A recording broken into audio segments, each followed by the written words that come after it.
Hello friends, आप सबका स्वागत है आपके अपने यूट्यूब चैनल फार्मा एमसीक्यू में।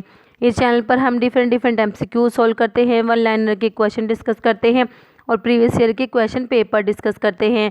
ठीक है, तो जो ये एमसीक्यूज़ होते हैं सभी फार्मा एग्ज़ाम्स के लिए इंपॉर्टेंट होते हैं। जीपैट, नाइपर, ड्रग इंस्पेक्टर और स्टेट फार्मासिस्ट एग्ज़ाम्स होते हैं, सभी के लिए काफ़ी इंपॉर्टेंट होते हैं। तो अगर आप लोग इस चैनल पर नए हैं और आपने चैनल को सब्सक्राइब नहीं किया है तो प्लीज़ चैनल को सब्सक्राइब कीजिएगा। वीडियो को लाइक करना, शेयर करना, कमेंट करना, बेल आइकन को प्रेस करना ताकि जो आने वाले वीडियोस होते हैं उनके नोटिफिकेशंस आप लोगों को मिलते रहें। तो हमने ये फार्मा एग्ज़ाम्स के लिए कुछ एमसीक्यूज़ स्टार्ट किए हुए थे, तो इनको कंटिन्यू करते हैं। क्वेश्चन है, which of the following is parasympathomimetic. ठीक है, तो इसके ऑप्शंस हैं एफेड्रिन है, cisapride, oxymetazoline, all of the above.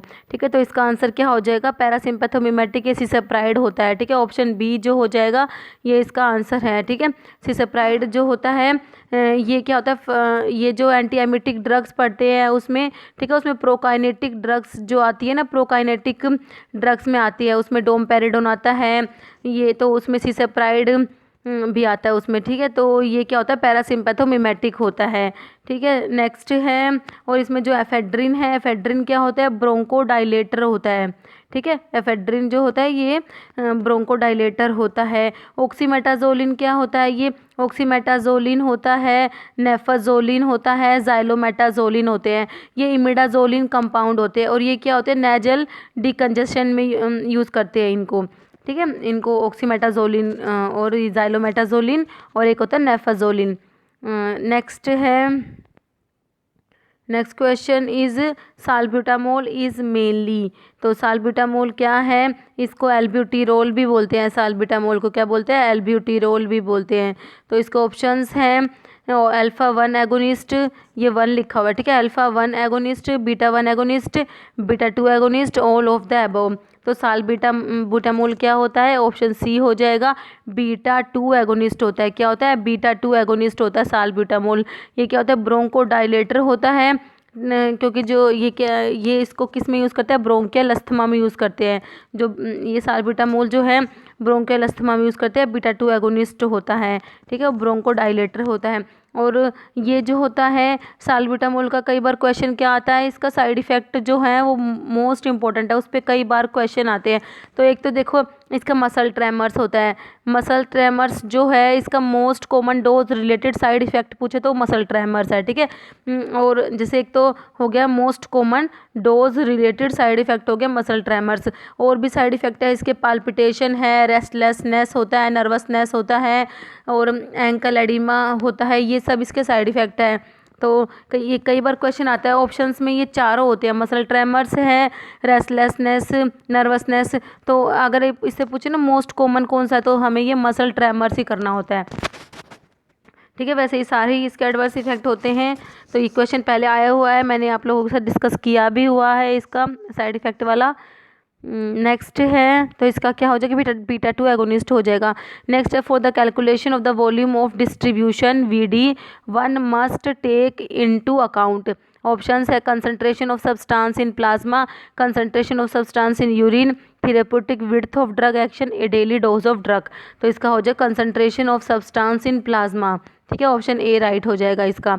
Next है 14 नंबर क्वेश्चन है, greatest reabsorption of sodium take place in. ठीक है, तो जो सोडियम का ग्रेटेस्ट रीअब्जॉर्प्शन कहाँ पर होता है? ऑप्शंस हैं PCT, proximal convolutive tubule, ascending limb of loop of Henle, distal tubule या कलेक्टिंग डक्ट।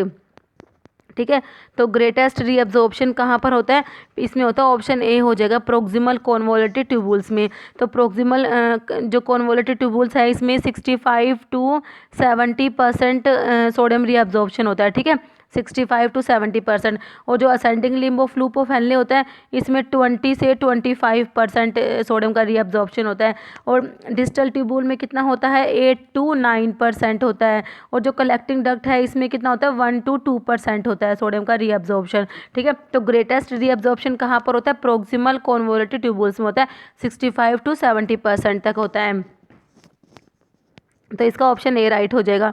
नेक्स्ट है, neurotransmitter at neuromuscular junction is.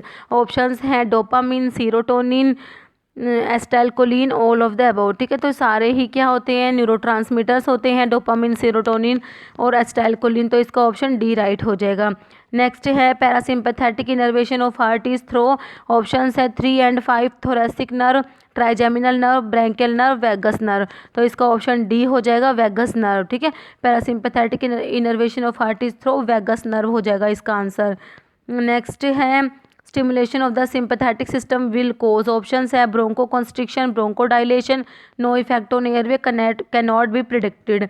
तो इसमें जो सिंपैथेटिक सिस्टम होता है तो वो क्या करवाता है, ब्रोंको डायलेशन कराते हैं। ठीक है, तो इसका ऑप्शन बी हो जाएगा। इसलिए जो ये सिंपैथेटिक जो ये इसमें ड्रग्स होती हैं, जैसे बीटा 2 एगोनिस्ट जो होते हैं, इनको हम ब्रोंकियल अस्थमा में यूज़ करते हैं, क्योंकि क्या होता है, जैसे साल्ब्यूटामोल मैंने अभी डिस्कस किया था, बीटा 2 एगोनिस्ट होता है, क्या होता है, ब्रोंको डायलेटर होता है। ठीक है, तो जो सिंपैथेटिक सिस्टम होता है तो इसके स्टिमुलेट होने से क्या होता है, ब्रोंको डायलेशन होता है। और पैरासिम्पैथेटिक अगर होगा तो वो क्या कराएगा, ब्रोंको कॉन्स्ट्रिक्शन कराएगा। इसलिए जो कोलिनर्जिक ड्रग्स जो होती हैं उनको हम इसमें ब्रोंकियल अस्थमा में यूज़ नहीं करते, कोलिनर्जिक्स को नहीं करते।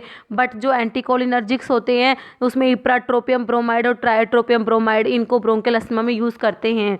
ठीक है, नेक्स्ट है इसका ब्रोंको डायलेशन हो जाएगा।